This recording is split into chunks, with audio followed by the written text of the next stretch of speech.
da América Latina e deste Brasil, nós precisamos ainda muito lutar pelo reconhecimento de direitos que já se conquistou na Europa. Por isso que eu achava tão ridículo quem dizia assim: o estatuto é uma norma, é uma lei para o primeiro mundo. Sabe, o primeiro mundo já reconheceu esses direitos, como na parte de direitos das mulheres, direitos humanos das mulheres, foi o pioneiro. Hoje em dia nós achamos até graça, mas eu, como sou antigo na área, não é só anos 70, mas no meu caso são 40 e tantos anos de lida na área do direito. Então, se falar que a mulher tem direitos igual aos dos homens, para mim, enquanto promotor e procurador de justiça, eu tive uma prática em que a mulher não podia negociar sem autorização do marido. O endereço tinha que ser fornecido, o endereço era do chefe de casal, chefe do casal. Se falava em cabeça de casal. A mulher, para ter conta em banco, precisava de autorização. Vamos rir, gente. Na realidade de vocês, meninas, hoje, mas no passado, até o Estatuto da Mulher Casada, eram todas essas limitações. Se for em relação à raça e cor, etnia, não eram nem consideradas pessoas. Os afrodescendentes que foram sequestrados da África e trazidos para aqui, mas trazidos não como pessoas, trazidos como coisas, como máquinas de trabalho, sem nenhum direito, a não ser a tutela, a proteção tutelar, e assim por diante. Criança e adolescente, vocês precisam reconhecer que não é má vontade. O estatuto não saiu do papel. Primeiro, isso é uma grande idiotice, me permitam ser grosseiro logo. Uma das leis que mais saiu do papel. O meu núcleo era um núcleo de estudo e pesquisa, e nós fizemos, em 1995, lá na Bahia, no meu DIN, nós fizemos um estudo por encomenda do UNICEF sobre grau de efetividade do estatuto, 5 anos. Grau de efetividade, gente, não é eficácia jurídica, é uma coisa.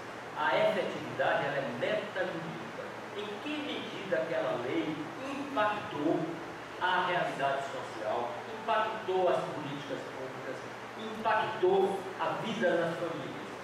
E nós usamos, na época, uma lei, o estatuto fazia assim, uma lei que fazia 10 anos, que era o Código de Execuções Penais dos Adultos.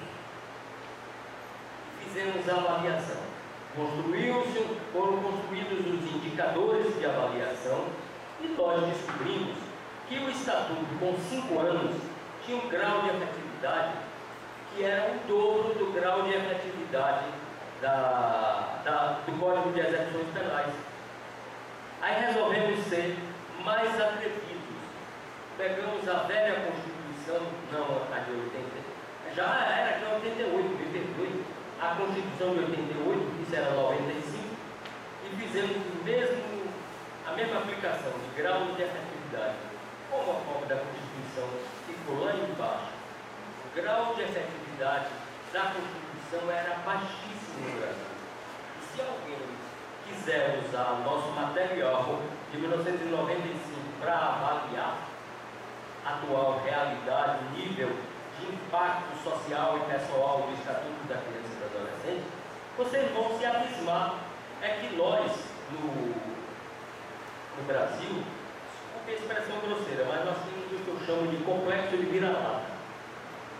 A gente vive na linha da hiena do Unibanco. Quem se lembra daquela propaganda da hiena, do velho Unibanco, que ficava na propaganda assim: oi vida, dou, era assim que fazia, dou.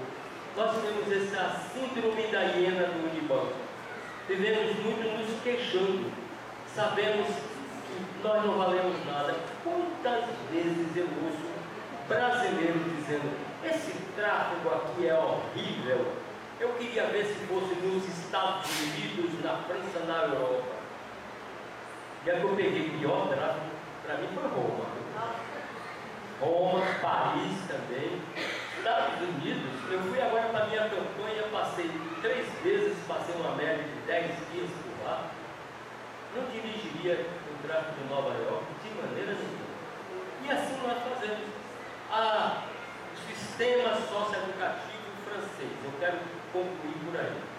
Eu estagiei na Justiça Francesa no Centro Vaucresson, no Centro de Formação para a Proteção Judiciária da Juventude. É uma escola de nível superior de formação para juízes, promotores e técnicos. Todo mundo junto. Não tem essa conversa de juiz não se senta com promotor não se senta com conselho tutelar, nada disso. Lá você quer fazer formação que é obrigatória, você tem que estar numa sala com todos esses reunidos. E no Centro de Vaucresson, eu descobri o sistema socioeducativo brasileiro. Primeira coisa que deu a síndrome da hiena, que foi aquela primeira experiência. Me mandaram estagiar na região de Champagne, na cidade de Epernay. Achei uma maravilha. Aí veio acentuar. No Brasil nós não temos uma coisa dessa. Não existe internação no sentido brasileiro. E nós dizemos que o nosso sistema é socioeducativo. O máximo lá é semi-liberdade. Todo mundo trabalha com atividade externa. Não depende de juiz autorizar, faz parte do sistema socioeducativo. E uma diretora de uma unidade dessa me disse, mas a liberdade não ensina ninguém a ser livre. Pô, a prisão, a internação não ensina ninguém a ser livre. Então eu preciso que esse meu menino aqui vá trabalhar nas nossas oficinas. E eles têm uma série de oficinas. Aí vem a hiena dentro de mim. Mas eu não fiquei só. Eu fiquei em outros lugares. Eu gosto muito de dar os exemplos positivos e omitir os negativos. Eu fui conhecer outras unidades, outras experiências. Fui a Rouen, fui a Montpellier, Lyon, o ano inteiro, e vi que lá tem os mesmos defeitos daqui. Depende muito da opção política que faz aquele governante, depende de recursos financeiros injetados, depende de técnicos qualificados. Então, na verdade, a receita não está em lei. Nós podemos ter um estatuto nacional, um sistema socioeducativo nacional, SINASE, e termos excelentes experiências, como temos no Brasil, e termos péssimas experiências no Brasil. Por favor, senhores paulistanos, não julguemos o SINASE pela Fundação Casa. Não julguemos. Vocês têm muito lá de tirar essa hiena e ficar fazendo julgamento, olhando como um bicho. Sabe que tem boas experiências socioeducativas? Nordeste. Com muito menos dinheiro, mas voltando à receita do nascimento do nosso direito, com a forte intervenção da sociedade, com a experiência da sociedade, e não de órgãos burocráticos desenvolvendo acolhimento socioeducativo. O Estado sozinho, a máquina burocrática do Estado, ela não tem capacidade de andar nessa casa de louça. É como se fosse um elefante na casa de louça. Se pegou, mas é. Não conhece o caminho das vitrines. Ao contrário, eles são as próprias vitrines da vaidade, né? E do corporativismo. Então eu vejo registros muito bons a partir da minha rede, da rede de centros de defesa, excelentes em lugares que você não imagina da Amazônia legal. Experiências ricas de liberdade assistida no Maranhão, por exemplo.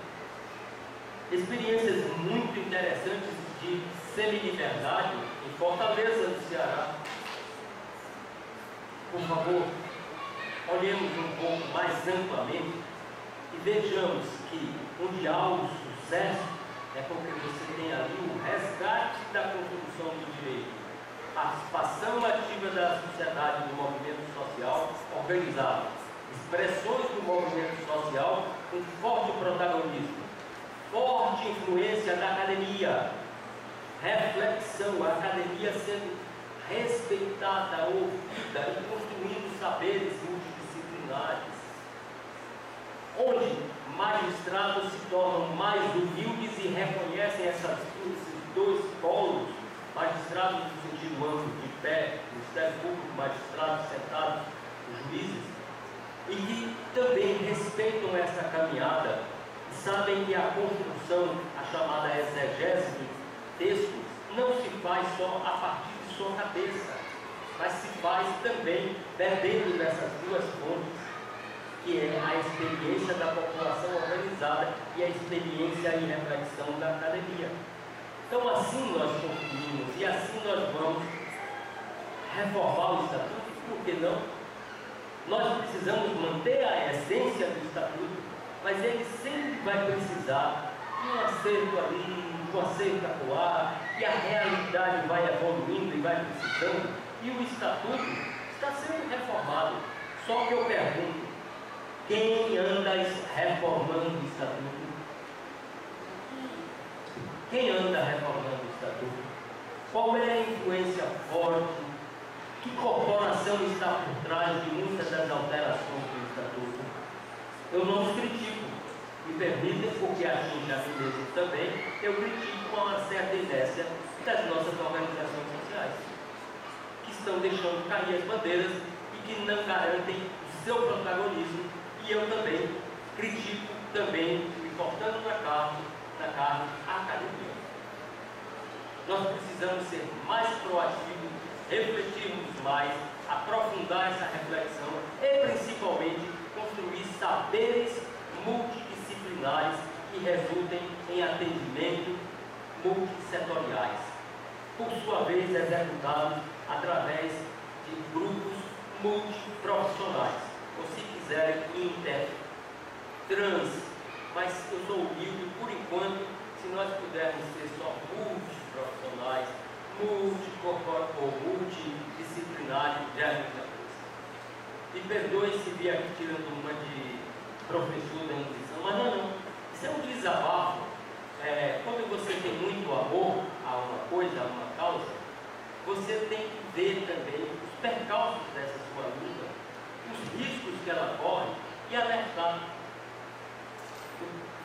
Poema de Juca Pirama, ninguém mais vê Gonçalves Dias, eu acho, ninguém mais sabe quem é.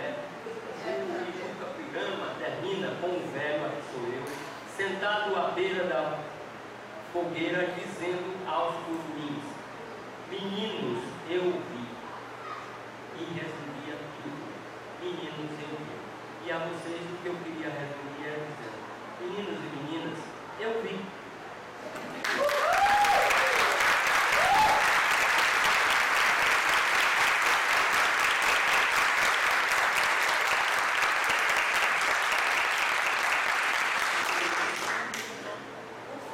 Parabéns, Valdemiro. Nós não esperávamos de você menos do que isso. Como eu disse, você já tem acesso ao dia, já estão disponíveis os textos lá. Este primeiro texto que eu coloquei lá, ele passa exatamente por algumas das questões que o Vanderlei se referiu aqui, particularmente a construção do Código de Menores de 27, a transição para o Código de 1979 e a última fase, a transição do Código de 79 para o atual Estatuto da Criança e do Adolescente.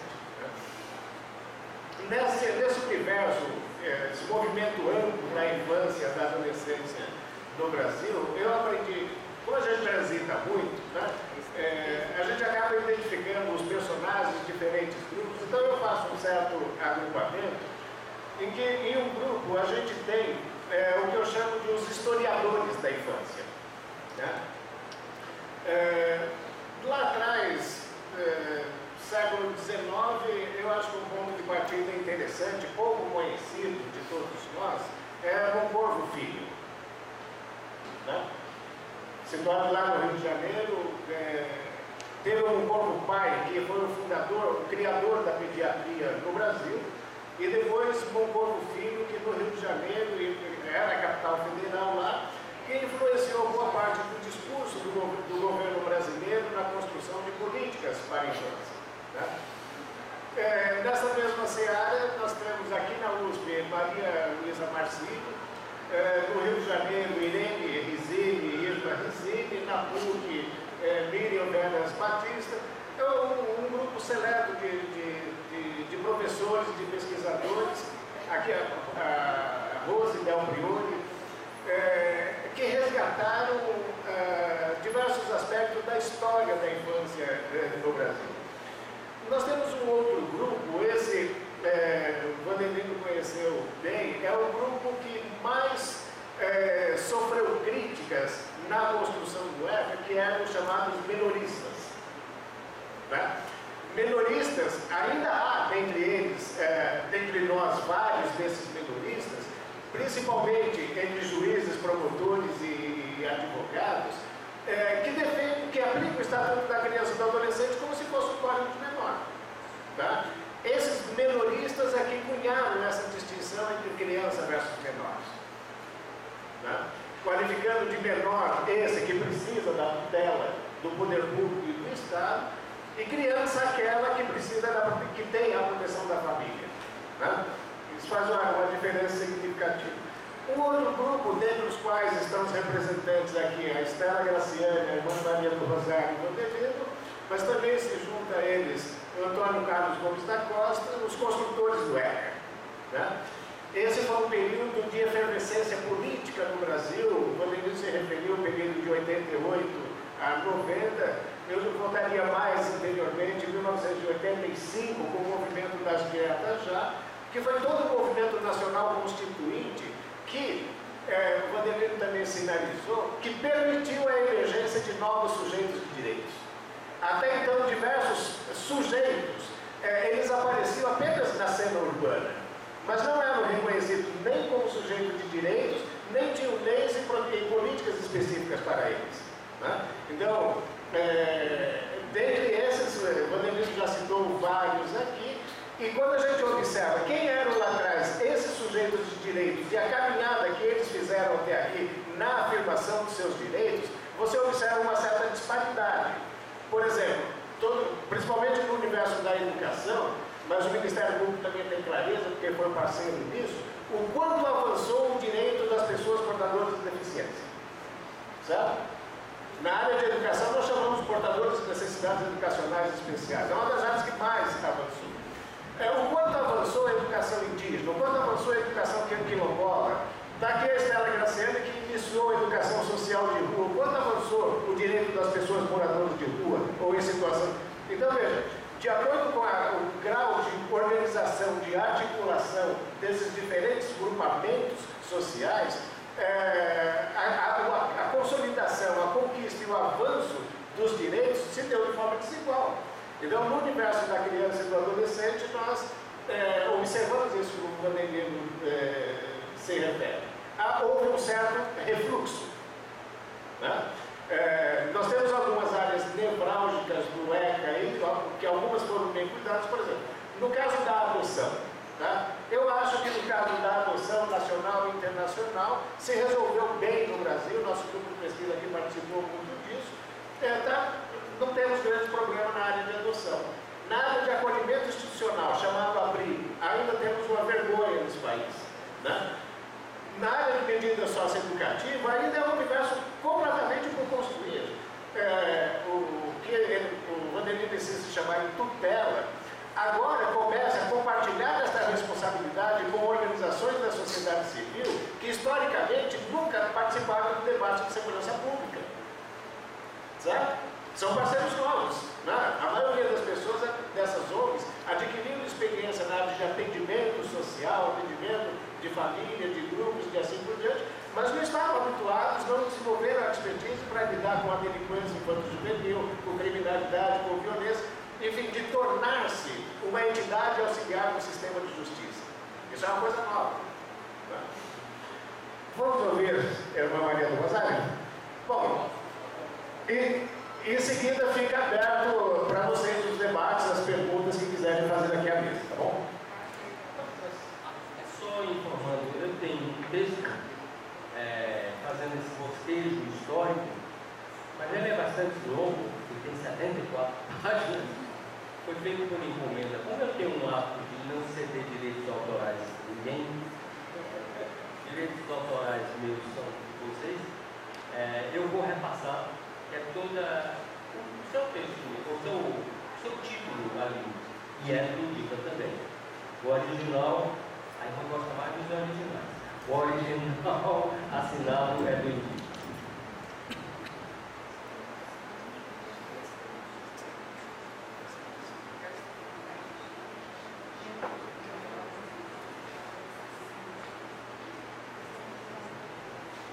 Então, quando eu recebi o telefonema do professor Roberto falando desse encontro, ele disse que já tinha me mandado também. E realmente ele me falou, era no 6 de fevereiro, eu fui verificar e ele tinha me mandado para 21 de janeiro, não sei. Ocasião em que eu estava passando por processo de operação da catarata, primeiro no olho, depois no olho, fiquei ausente, fiquei sem poder ver, sem comer. Você também fez?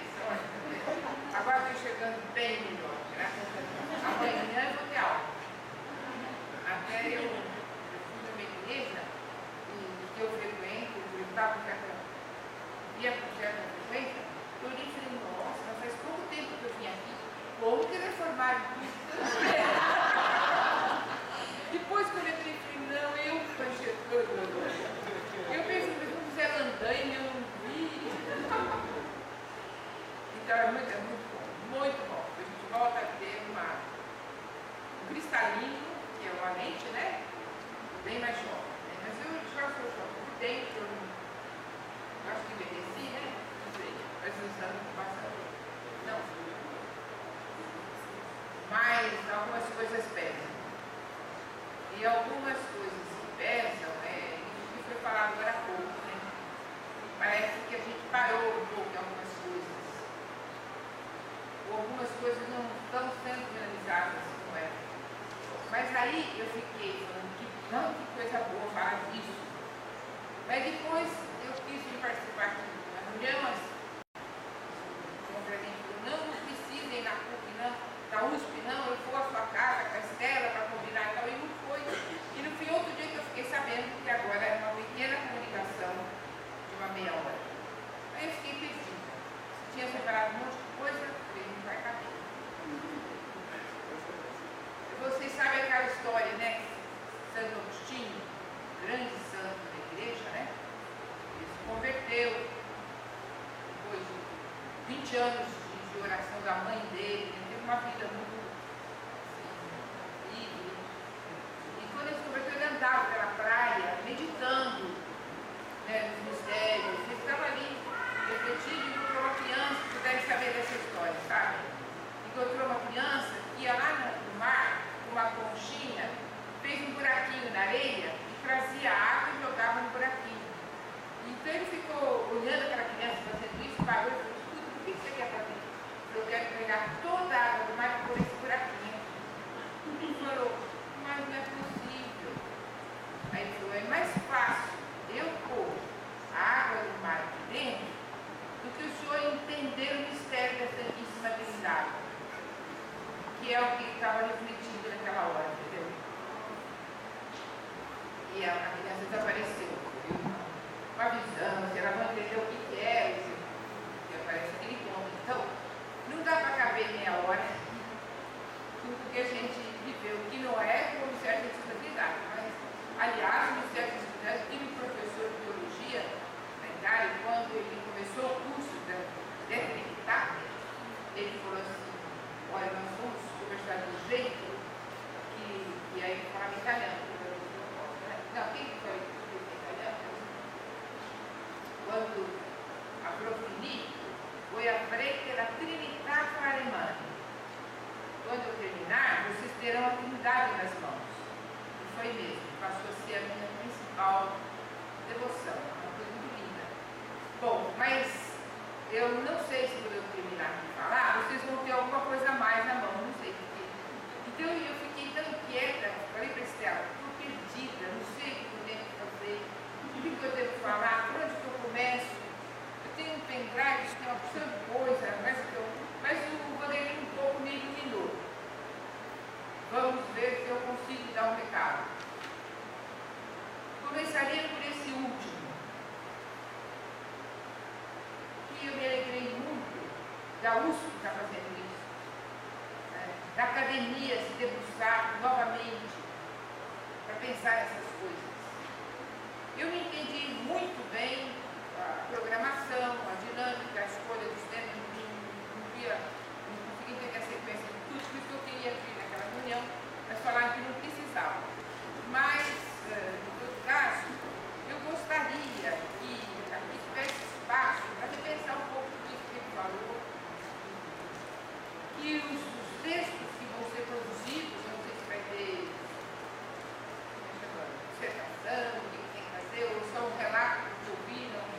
Não, a proposta no final é que cada um dos cursistas produza, a partir da leitura dos textos dessas nossas conversas, produza um artigo que subsidie a formação dos seus pares nas suas instituições de origem. E a Lisete deu a sugestão aqui de publicar esses textos numa revista da Faculdade de Educação. Então, eu gostaria de ter conhecimento disso. Eu me procuro, se eu puder, contar de vez em quando para ouvir os outros que vão falar aqui. Não sei se eu vou conseguir. Então, essa é uma primeira coisa que eu vou falar. Me alegro que está começando a pensar e que volte a pensar seriamente, né? A outra coisa é a seguinte. Você assinou e eu li um texto sobre a sua primeira experiência, mas na hora de vir, não trouxe tudo, não dava conta. Dizem que eu carregava uma mala, né? E não pus o pendrive também ainda. Mas eu já tenho, seja escrito. Conforme ela me contou, logo que eu conheci. E ultimamente, ela andou contando um pouco diferente. Ela misturava uma experiência com a outra, sabe? Eu tenho uma gravação dela de 2010, na Sorocaba, muito bonita. Mas aí ela conta uma visita ao ninho, mas é muito linda, porque não é em verdade. Ela foi daquele ninho uma porção de coisa que eram vários meninos. Era uma visita simbólica, entendeu? Mas na realidade, quando ela me contou a primeira vez, hoje são, só em São Paulo, ouvi falar 6 mil meninos em vida assistida, né? Eram 400. E havia 5 profissionais, com mais ou menos 80 cada um. Era o começo da vida assistida. E esses 80 elas tinham que visitar, apresentar para o juiz. A maioria chamava o menino. Se o menino vinha, tudo bem. Se o menino não vinha, dizia para o juiz, não compareceu. Aí o juiz mandava fazer busca e apreensão. E ela falou, não. Então combinou com umas 2, 3, nós vamos visitar todos. Vamos ver como é que eles estão. E fazer uma proposta em cima da verdade. Que ela foi fazer com verdade, com coragem, tudo que fez. Bom, aí elas tinham que tomar ônibus, tinha que ir longe, não dava para ir com o carro próprio. Então a FEBEM, na ocasião, oferecia para cada uma condução. Só que cada condução servia um dia para cada uma. Então chegou o dia dela em condução, ela tinha 8 meninos para visitar. E aí o motorista ganha o endereço para fazer o roteiro, né? Eu já contei essa história algumas vezes. Não sei se alguns de vocês já ouviram. Se já ouviram, vou ver se eu contando do mesmo modo. Eu falei que eu tenho isso escrito, mas eu vou falar. Ela chegou na casa do menino, a quem ela tinha dito que naquele tempo era ou a técnica ou o cartorário que falava com o menino, que o juiz não falava com o menino. Então ela tinha dito para ele, olha, você estava internado, agora você vai para a liberdade assistida, então aproveita, olha, volta a trabalhar, você tem 17 anos, porque ele podia, né? Volta para a escola, não sai na rua depois das 10, é perigoso, nada de ter que voltar roubado, isso aqui, entendeu? E o menino, sim, senhora, como ela dizia, se você plantava bananeira, fazia o que quisesse, ela aceitava, podia fazer. Ela chegou na casa, que era o cômodo só, era a casa, isso, era 11 horas, o menino estava dormindo. A mãe sentada perto do fogão, panela vazia, não tinha nem prateleira para pôr as coisas. O padrasto estava na soleira da porta, tinha perdido os documentos, estava desempregado, né? E uma menina grávida para mim, que eu mandei.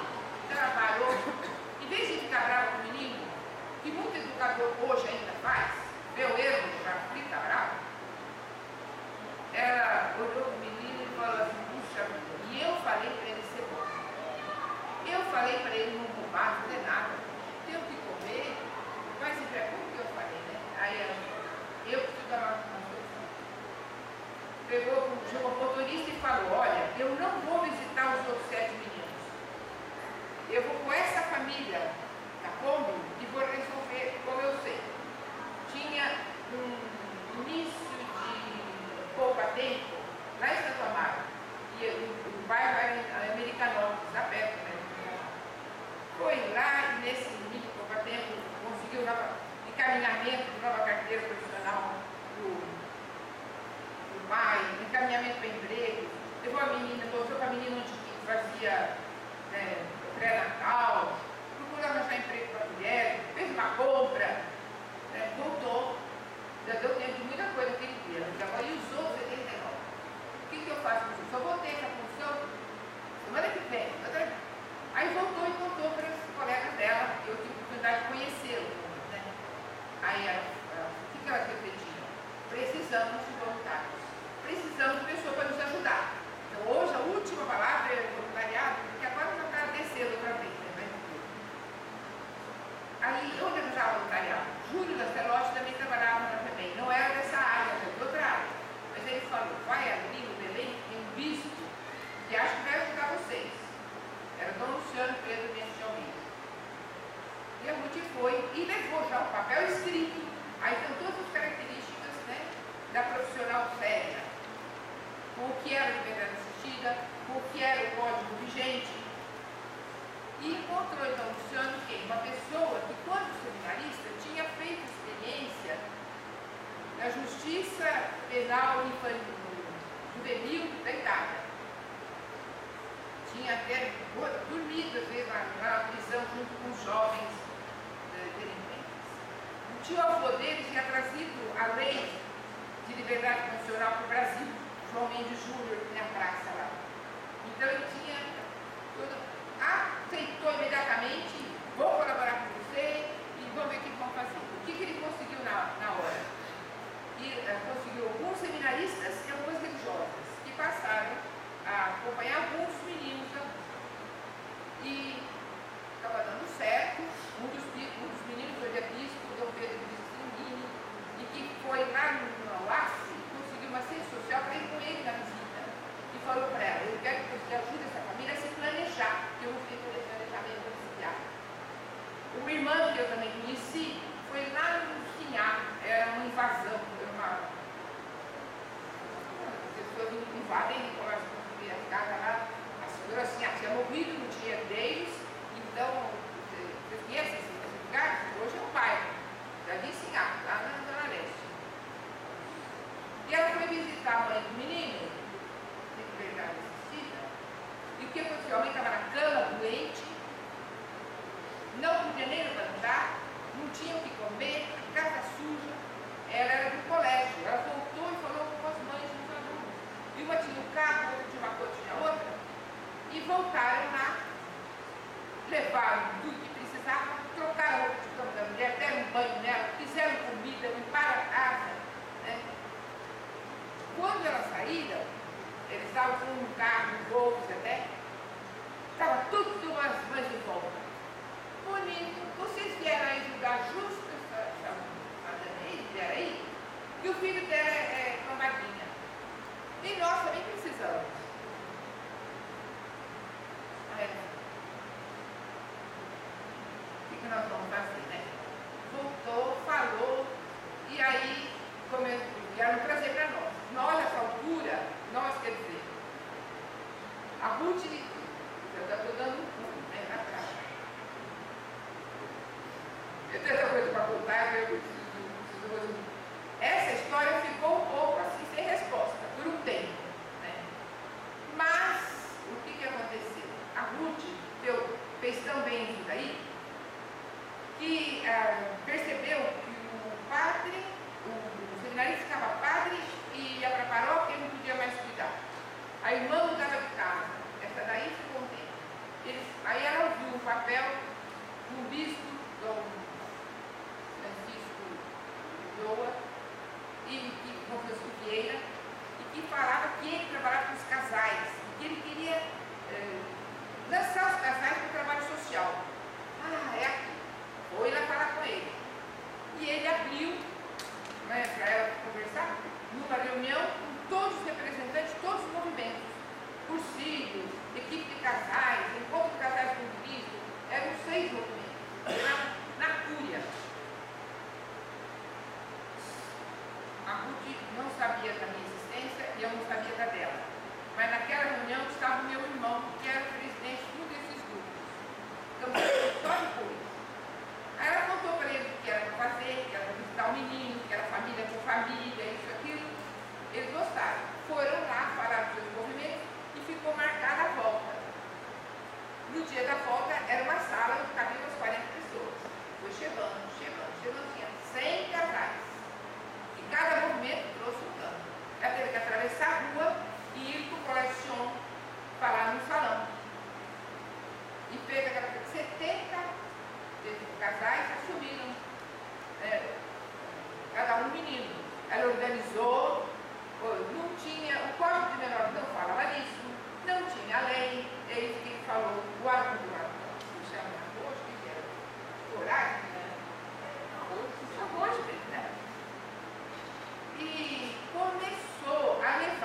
5 confissões históricas, o Rabino também veio, etc.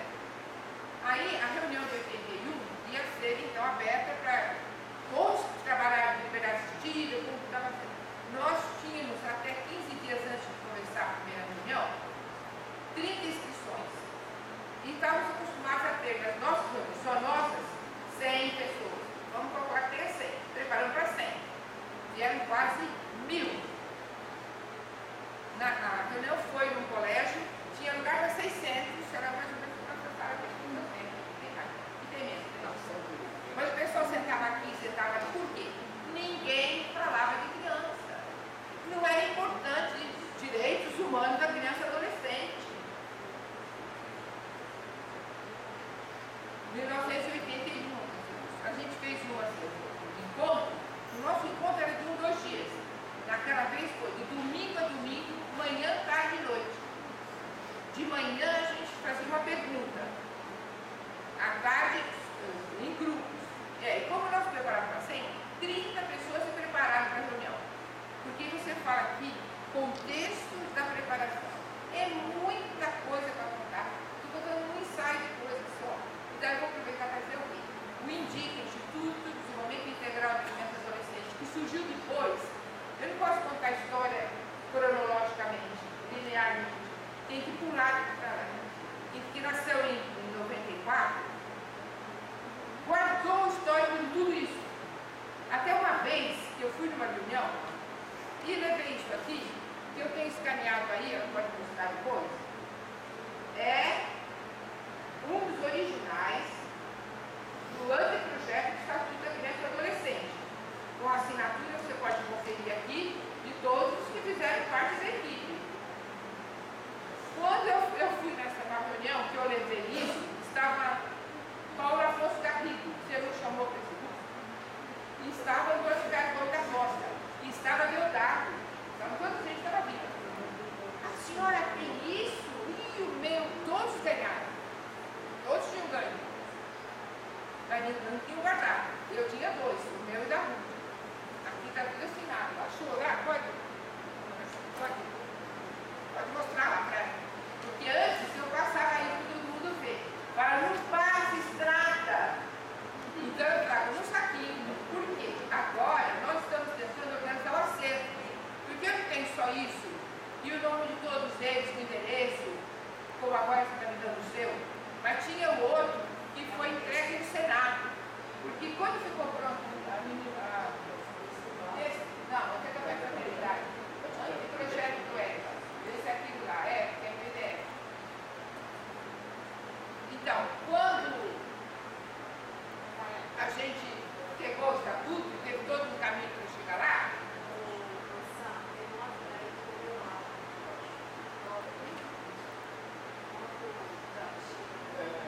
não é PDF, é o outro.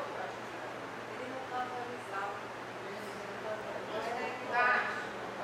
Tá. Então, põe a cruzinha no outro lugar, vê se você. Põe a volta. Peraí. Vai falando que eu posso mostrar. Você então olha para lá, olha para mim. Não olha para ele. Ela era famosa por ter sido a escriba do ECA. Ela que secretariava muitas reuniões e fazia todas as anotações. Por isso que ela tem essas coisas. Tem bastante coisa assim, é muito bem. Então nós vamos organizar esse acervo disso, entendeu? E para isso nós chamamos uma pessoa especializada, bibliotecária, arquivista, que nos orientou a procurar a Prima Informática, que tem um software só de acervo histórico de museu. Só que no início ele falou assim, vocês precisam de 4 profissionais da área, trabalhando 8 horas por dia, 8 meses, só para fazer o levantamento que vocês têm aqui. E para ver que tipo de trabalho cada um. Porque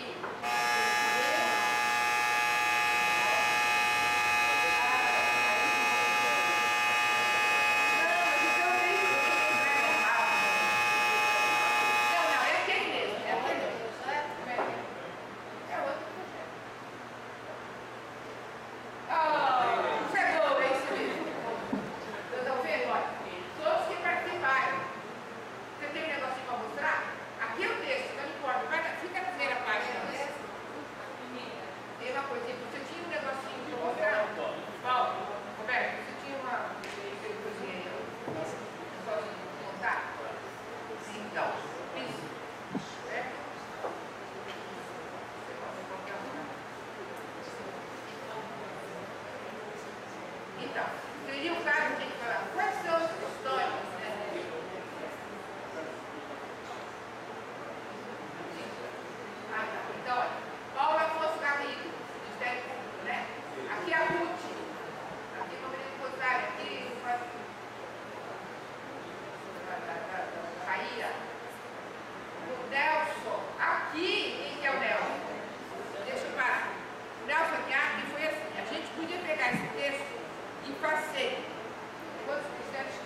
criança, ele tinha sido presidente da FUNABEM, estava bem de da área da criança. Ele aceitou. E eu tinha as fotos, eu estou vendo que ficou no carro, da gente entregando para ele isso e falando, olha, nós escrevemos, estamos entregando para você. Você vai lá apresentar como autor. Você não vai mexer sem falar conosco. Ele aceitou. Então, um de nós tinha que estar sempre nas reuniões